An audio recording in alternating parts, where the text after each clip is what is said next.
Assalamualaikum warahmatullahi ta'ala wabarakatuh.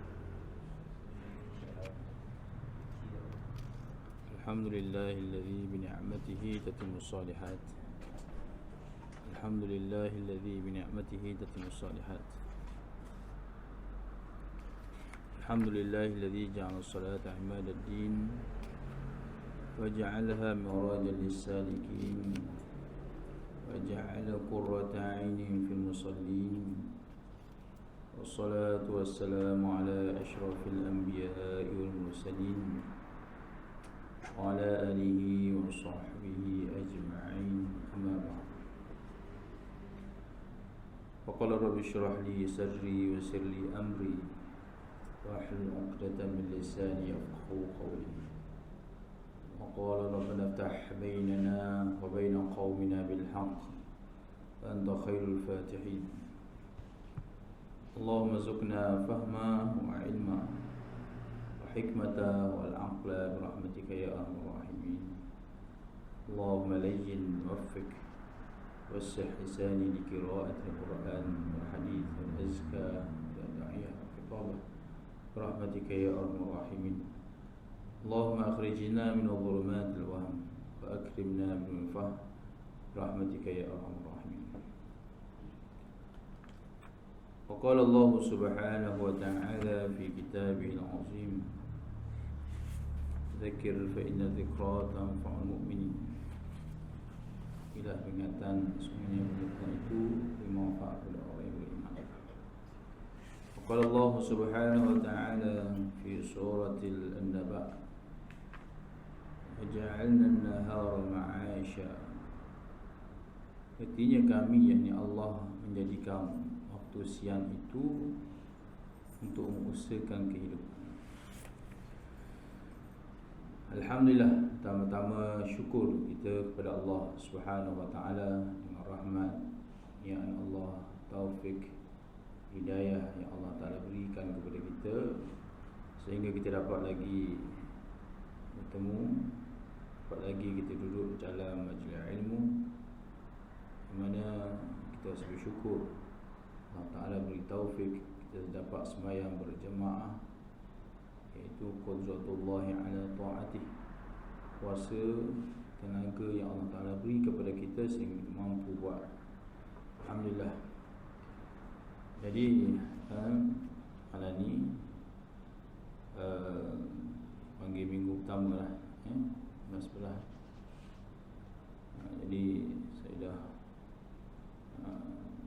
bincang-bincang kita yang pertama ni kita kitab ni bimbingan mukmin ataupun kitab-kitab lah. Yang kedua kita akan minggu kedua kita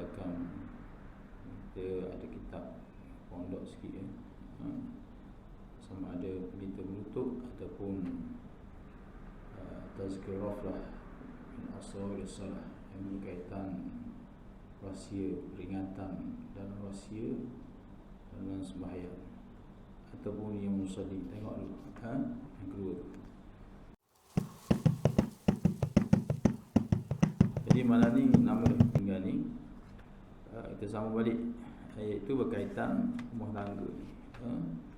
Hak suami isteri.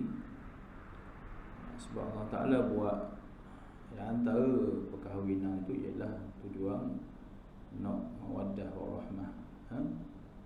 Ada orang dah kahwin berapa bulan saja, tapi dah nak bergaduh. Ada orang, seorang tu dia bertemu saya, dia tanya, jatuh ke dok tolak ni. Mereka gerak. Biasalah tolak isteri tak bangun, bangun subuh. Ibu ayah aku juga ni kerja anak lalu, nak cerai lalu. Jadi inilah bahaya. Kaitan tolak ada kinayah, ada soreh. Soreh tak apalah, jelas. Tetapi berkaitan kinayah ataupun kiasan tu bahaya. Isteri kena tanya, tujuan apa kata gini? Dia balik ngomong, itu bahaya tu. tak jelas. Abang cerah saya ke kata-kata ni? Jadi bahaya. Jadi kaitan rumah tangga ada adat dia sebenarnya. Ada adat dia yang perlu kita jaga. Boleh kaitan tolak tak jauh-jauh. Kalau serabut sangat, lebih ke benda, balas benda, lari lah dulu. Ada cara-cara dia. Semaya dan sebagainya, itu banyak lah. Tapi yang penting kita kena ada sabar. Sebab itulah disuruh kita baca surah Al-Kahfi. Itu kuat untuk kita sabar. Maknanya sabar. Banyak ayat dalam surah Al-Kahfi dia terang, disebut berkaitan sabar, istiqamah. Ada orang dia istiqamah dengan surah Kahfi biiznillah. Dia dapat menahan ujian ataupun kesabaran itu biiznillah, dengan izin Allah SWT. Jadi bila soal isteri suami ni, Nabi kita Muhammad sallallahu alaihi wasallam sabda, qala Syekhul Musannif rahimahullah taala wa nafa'ana fid darain amin wa alamin. Kita dah akhir dah bab ni. Kita dah masuk akhir bab ni berkaitan tajuk daripada adab kaitan kahwin ni. Jadi Nabi kita Muhammad sallallahu alaihi wasallam, saya ambil hadis, Musannif datangkan hadis ni, idza sallatil mar'atu khamsaha wa shamat syahraha wa hafzta, ni kita baca dah, wa hafizat farjaha wa ata'at zawjaha wa dakhalat jannata rabbiha. Apabila seorang wanita perempuan bersembahyang 5 waktunya, berpuasa sebulannya, memelihara kemaluannya dan mentaati suaminya, nescaya ia akan masuk syurga yang disedia oleh Tuhannya. Itu kelebihan dia. Bahkan Ibn Abbas ada ceritakan, datang seorang perempuan bertemu dengan Nabi kita Muhammad sallallahu alaihi wasallam. Saya ni janda, tapi nak kahwin, saya nak kahwin. Apakah hak suami? Lalu Nabi kita Muhammad sallallahu alaihi wasallam jelas, iaitulah hak suami atas isteri ialah apabila menginginkan untuk mewujudkan supaya menyerahkan diri, sedangkan isteri itu dalam keadaan suci daripada haid, maka jangan menolaknya. Maka tu ni hak dia tu. Jadi ada juga biasalah mesej tanya, bila isteri, bila saya no, isteri tak mau. Bila isteri no, bila isteri tak mau, bila isteri nak, saya tak mau. Macam mana tu? Jadi ini bermacam-macam lah. Ini bahaya kalau sama letih, tak ada kerja dan sebagainya, kena saling memahami. Syaitan nak rosak rumah tangga tu betul je. Letaknya tadi sebut tadi lah. Tak pasal-pasal tiba-tiba mari pergi nak tolak. Mulalah was-was. Itu cegat, tu cegat, kata tolak. Ni kena jaga. Ni yang perlu kita jaga. Jadi kaitan tu saya lakahlah sebab apa kita baca dah. Termasuk pada tugas utama bagi perempuan. Sebelum kita masuk pada adab berusaha dan mencari hidup, tugas utama perempuan ialah membaiki urusannya sendiri dan urusan rumah tangganya, tetap menunaikan semua sembahyang dan puasa.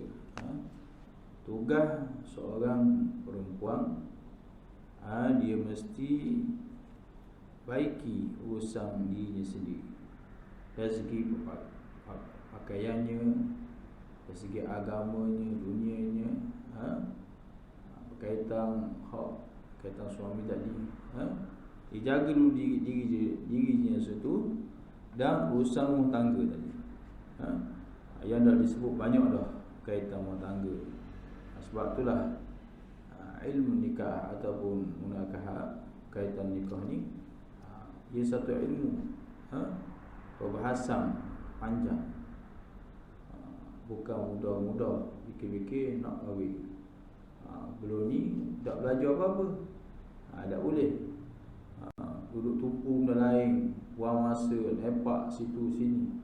Tapi bila sahabat masa, dalam tempoh pendek, tiba-tiba nak kahwin. Patutnya ambil masa dalam beberapa bulan pergi belajar berkaitan kahwin ni. Ni penting pada kita. Dan disebut tetap menunaikan semua sembahyang. Jadi berlaku macam tadilah. Bila kita dah jadi isteri, kita mesti buat sembahyang, sentiasa sembahyang. Jangan ada lewat-lewat. Jadi suami pun jadi susah hati. Duduk subuh dah orang, tu jadi nak jadi pahala tu, benci. Dan ada juga disebut berkaitan ni, katakan seorang tu kahwin dengan seorang perempuan tu, jadi mak ayah dia tak suka, mak lelaki tak suka, hidup tekan jugalah. Dia kata gini, waktu isteri pakai yang ketat gini, tegur kok gini. Jadi dalam hal ni, anak dia pun rasa stres juga lah. Sedangkan sebab itulah dalam bab ni, tak ada waktu suruh kahwin ke budak-budak je. Orang nak kahwin tu buat pejabat agama. Terus fikir, bincang. Bab kena buat juga khusus berkaitan mertua ataupun ibu bapa yang anak ni nak kahwin. Sebab dia kena memahami juga keadaan anak dia tu. Keadaan anak dia sekarang ni macam mana. Anak dia gini, kena sabar, beri pesanan. Ni dok, itulah nak dengar sangat dulu. Gini. Bila takdir dah berlaku, ada untuk membaiki, cara untuk baiki, kita baiki dulu. Bukan bakal nak roboh dulu. Islam dah ajar dah satu-satu. Ni Islam ajar dah selesai cara-cara. Mula-mula fa'iluhunna, nasihat. Lepas nasihat, wahjuruhunna fil madaji', asing dari bilik itu. Wadribuhunna, pukul, bukan cedera. Ajar dah satu-satu. Wahjuruhunna fil madaji' wadribuhunna fa in bila ada ketaatan nak baik dah, molek dah, baiklah, lupakan yang apa-apa. Fikir yang hadapan ni. Islam dah ajar tapi dah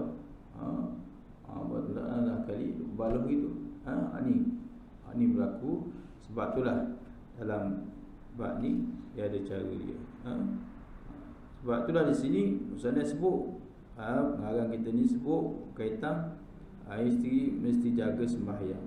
Asas hidup kita sembahyanglah. Sembahyang sebagaimana kita boleh mendahului benda lain, sembahyang pun mesti mendahului. Itu hak kita nak dengan Allah Subhanahu Taala. Inilah disebut kita mendahului Khaliq, iaitu pencipta. Dengan makhluk kita boleh jaga, dengan Khaliq pencipta kita lebih-lebih lagi. Itu. Dan disebut jika akan suaminya minta izin masuk dalam rumahnya sedangkan suami tiada di rumah, maka tiada boleh diizinkan masuk dan tiada boleh banyak berbicara dengannya. Suami kerja, bila suami tak ada di rumah, cakap sepatah-patah gitulah. Ni duk cakap makmur, cukup lapang, cakap panjang. Syaitan pun hias. Tu berlaku tu. Berlaku curang dan sebagainya, banyaklah. Hak kita tahu, hak masuk berita, hak tak masuk berita, berlaku. Ini asal daripada percakapan tu. Dan kita tahu, jangan izin. Walaupun baik dah, suami tak ada, syaitan pun jolok. Akhirnya berlaku perkara-perkara, wa'iyazbillah, perkara-perkara yang tak boleh. Itulah berlaku dalam surat khabar. Kita tengok seorang isteri, anak dia, perempuan, anak ada 2 orang, lelaki pun anak pun ada dah, bersama berkhalwat gini. Ini berlaku. Maka inilah tak ada kedekatan.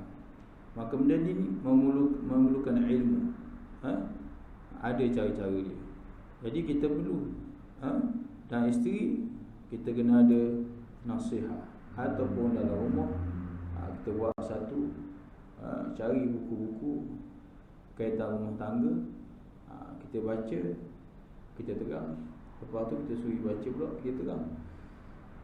Iaitu saling, dipanggil munaqashah, perbincangan.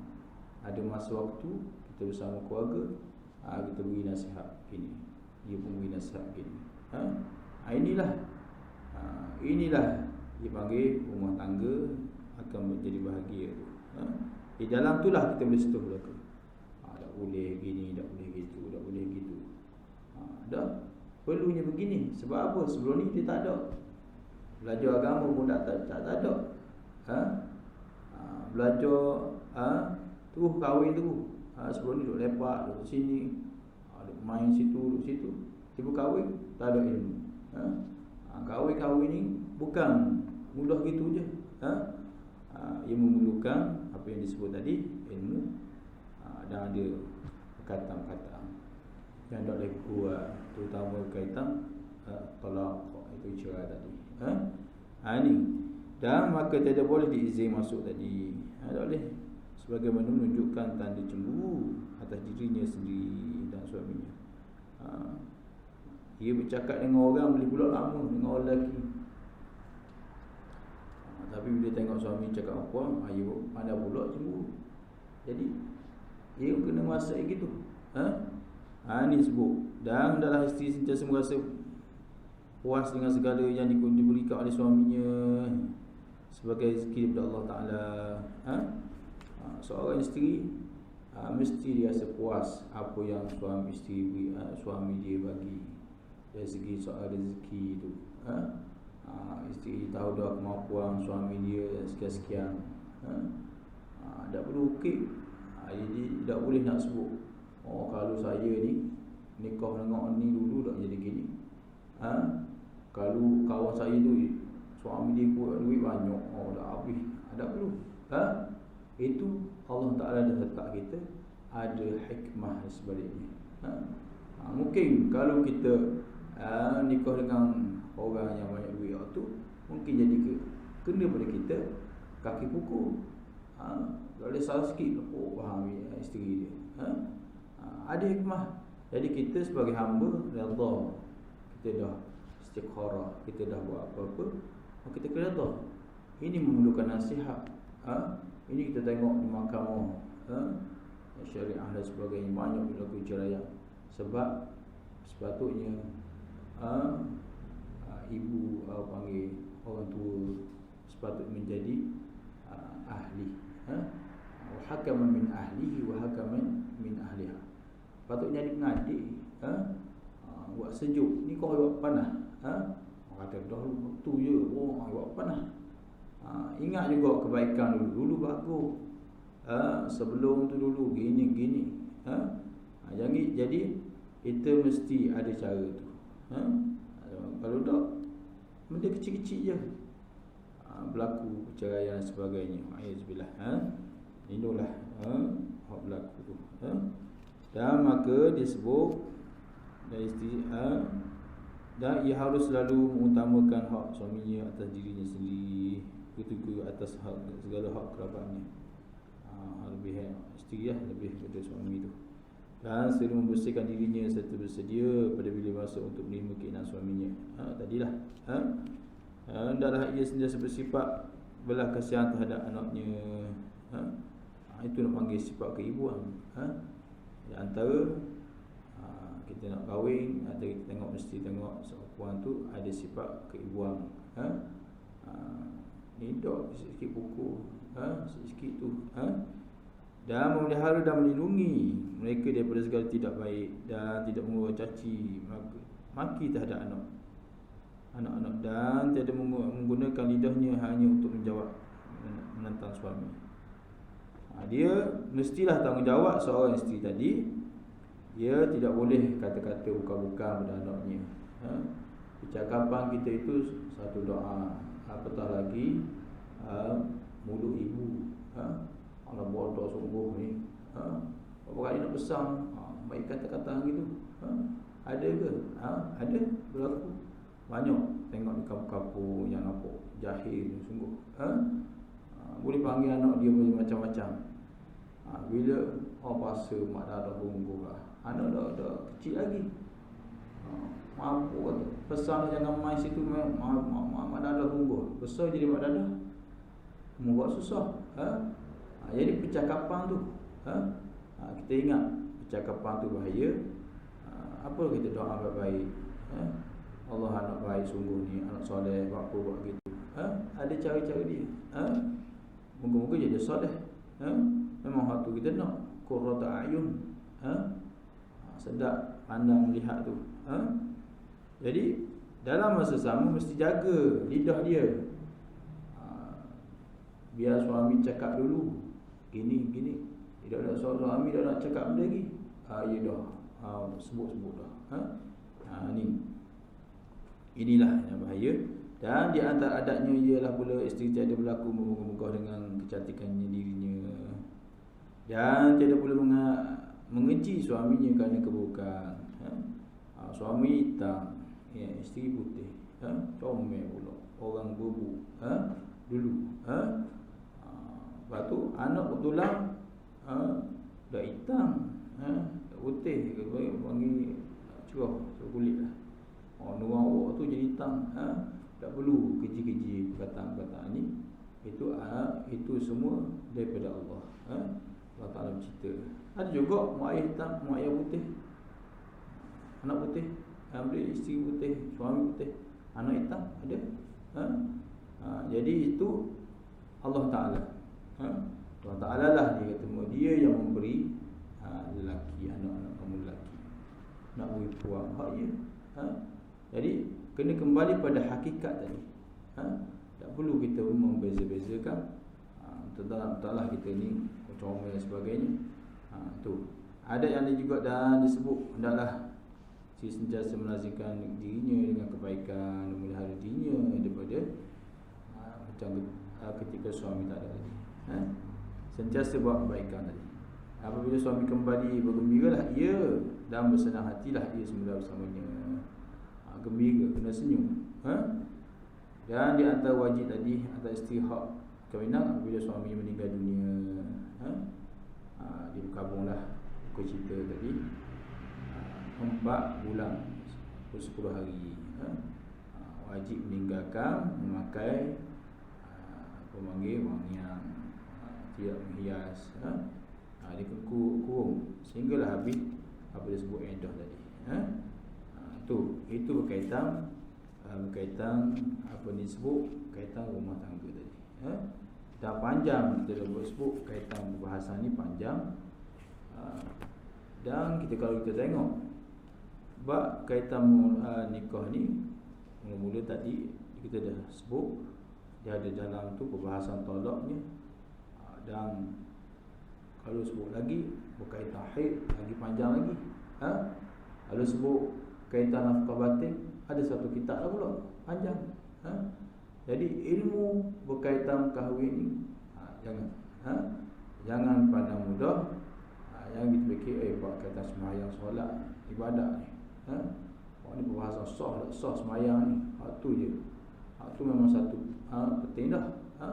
Tapi hak bawah ni, kaitan kahwin ni juga kita mesti beri tumpuan. Jangan fikir anak kahwin, tapi ilmu ada. Mesti ada juga asas fardu ain tadi. Pergi cari dulu 2-3 bulan, pergi belajar dulu, baca dulu buku-buku kaitan tu. Ni duk baca buku kata-kata ayat-ayat cinta tu. Nak bagi ayat-ayat tu. Tapi berkaitan buku-buku agama dah baca. Dah pergi belajar, dah pergi dengar. Bukan jahil gitulah. Bila datangnya suatu masalah, kita tahu nak urus macam mana. Sedangkan Islam dah ajar satu-satu. Al-Islam nizam lil-ins. Islam tu sistem bagi manusia. Jelas. Nak benda dalam tu. Ada belaka. Berkaitan akidah ada. Qul huwallahu ahad. Allahu samad. Lam yalid wa lam yulad. Lam yakul lahu kufuwan ahad.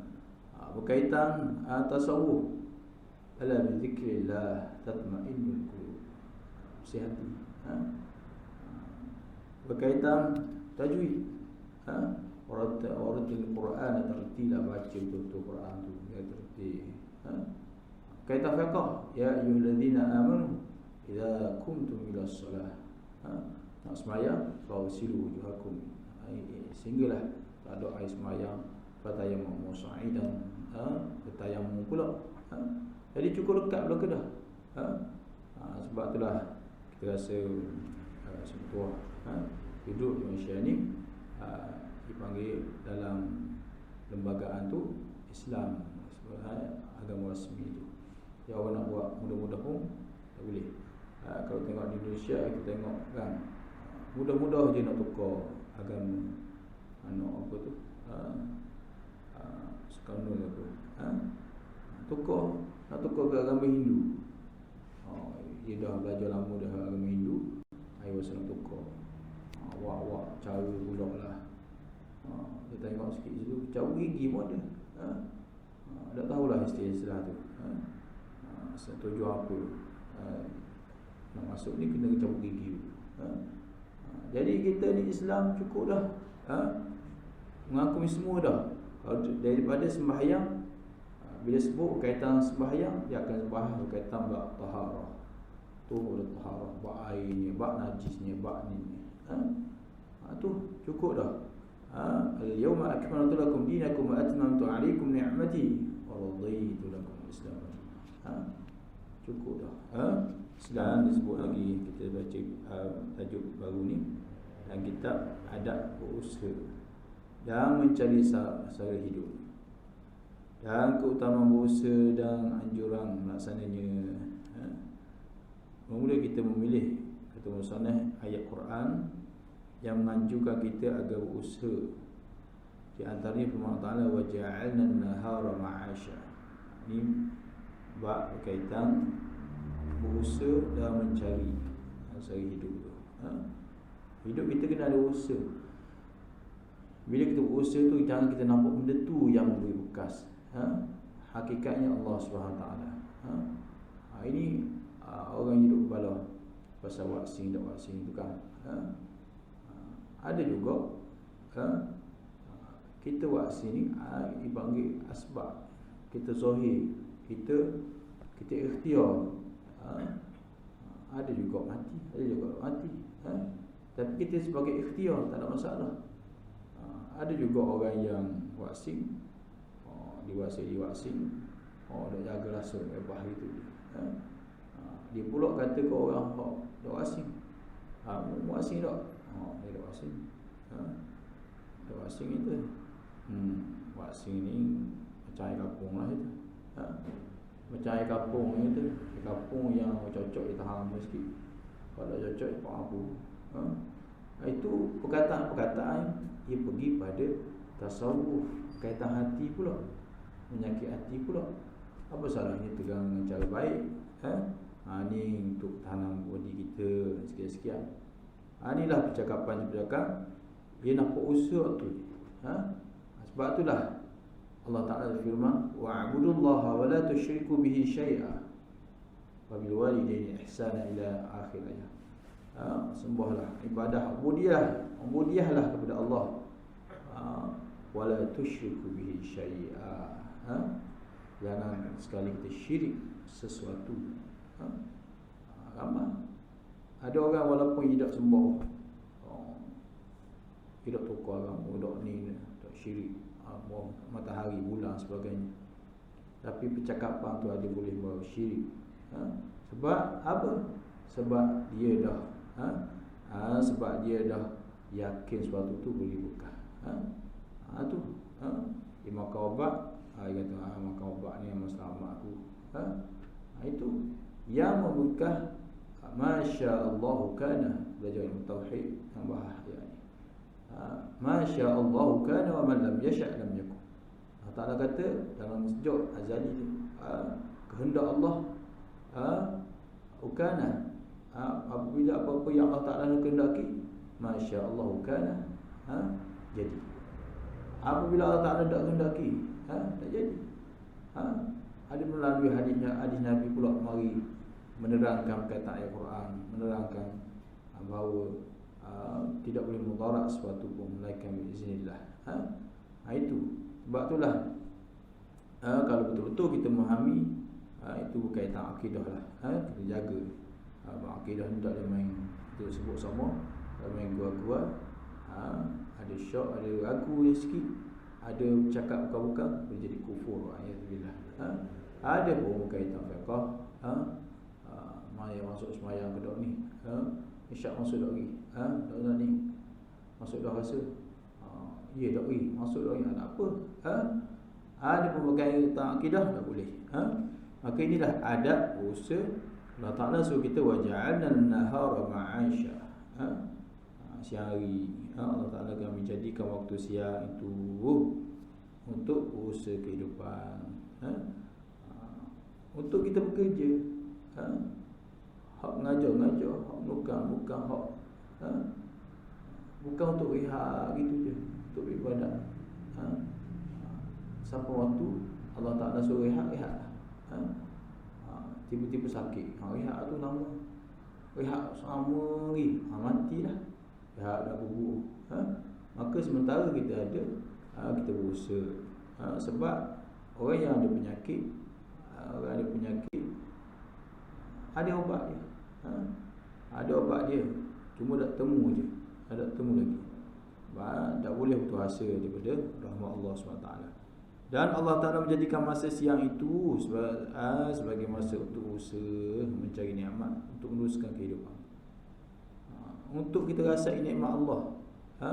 Tujuan kita pergi cari rezeki, kita rasa nikmat Allah. Kita ada duit, kita rasa hak ni, cari nikmat, sebut pula alhamdulillahillazi bi ni'matihi tatimmus shalihat. Sedap sungguh nikmat Allah ni. Banyak. Tapi ada juga orang yang tak ada hasil nikmat, terlalu jaga sangat, buat item, tahu, jaga macam-macam dah. Kuih ni kuih apa ni? Ada warna dah akan saya. Hari produk dah akan saya. Jaga pun. Tapi bila sama masa sakit. Ni dah disebut Allah Ta'ala firman, waja'alna lakum fiha ma'ish qalilan ma tashkurun. Dan kami ni Allah jadikan bagi kamu padanya bumi sebagai lampangan, lampangan kehidupan. Tapi sedikit sekali kamu terima kasih, bersyukur. Yang bersyukur sikit saja. Allah Ta'ala bagi banyak nikmat. Sebab itulah dalam Quran kita boleh tengok banyak ayat-ayat berkaitan qalilun min ibadi syukur. Sikit hamba-Ku yang bersyukur. Afala tashkurun. Banyak berkaitan ayat tu. Dan disebut juga ayat hak ni qalilan ma tashkurun. Qalilan ma tashkurun. Sedikit saja Allah Ta'ala suruh kita cari nikmat.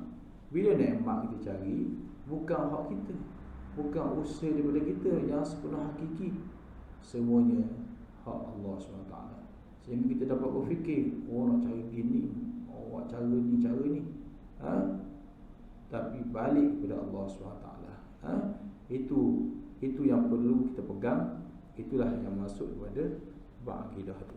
Dan Allah Ta'ala telah menjadikan di sana bumi tempat untuk mendapat kenikmatan. Kemudian berterima kasihlah pula kepadanya atas kenikmatan yang diberi oleh itu.